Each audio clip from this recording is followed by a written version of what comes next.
Well, I've never been this nervous about doing something, but here it goes. My name is Simone Austin. My roles, the roles of the professionals are we have special education teachers or assistant support and one-on-ones, so a little bit of everything. I'm actually the teacher in a classroom for the second grade, but during preps and stuff, they they've been mixing special education integration, the special education classes in with our classes. So in other words, when my class goes to prep, gym, or anything like that, they the classes are no longer separated. They have everybody that has break during that time or prep during that time go to the same prep, and I have three students that go to the same prep as my students.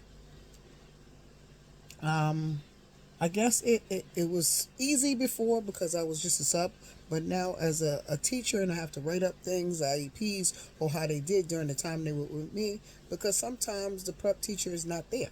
So the students still come to my classroom with my classroom and do whatever I'm doing for that day.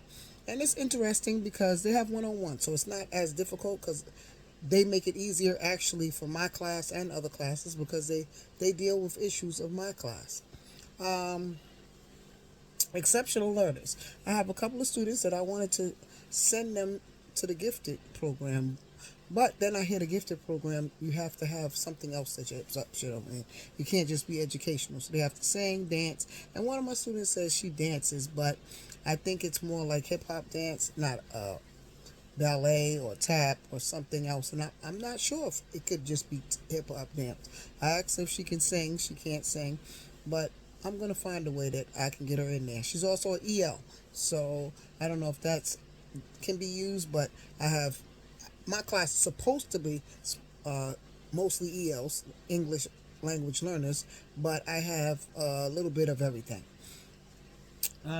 Accommodations. I really don't have any accommodations. I thought there was no devices out until my first course here. I thought that was something in my dreams, but I would like to get. There's some people that I truly believe would work better with that. And I also have another student who I believe he shouldn't even be in a autistic support, and he is going to mostly general population or general classes with the students. Um, I guess we can say computers are helping them because we found out one of our students can read and write. He was I think he's about 8 years old, and he couldn't talk, read, or write, but he used the computers and he typed things in, and he was like, "There's nothing wrong with me. I just can't talk." So we found out, just like the book, that he can talk. Uh, Progress is supported very well because as soon as we say that the student should go to general population, excuse me, general classes, they do. Um, what type of efforts are present in to protect integration and access? We have a big process. Well, you have to write up an IEP so that they're no longer in that class anymore, and then they can go to regular classes. And they still have access to the old class in case they need that time, they need to sit in a tent, because most general education classes don't have a tent.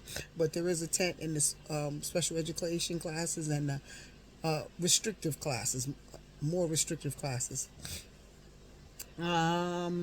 Inclusive practice. At first, it was funny because when a lot of teachers heard that, oh, we're going to have a certain amount of non-inclusive students in our class, and it could be that sometimes we have prep in our class and we have to teach them. They weren't comfortable with it, but I am. How do the people environment support inclusive practice? They have no. We don't have any choice. We're given that sometimes you have to cover preps, and it could be that you have to cover a prep of a special education class, and you just have to deal with them. All of them have one-on-one, so I actually think it's actually a better class because I get to learn about more about my students while I'm in there with them.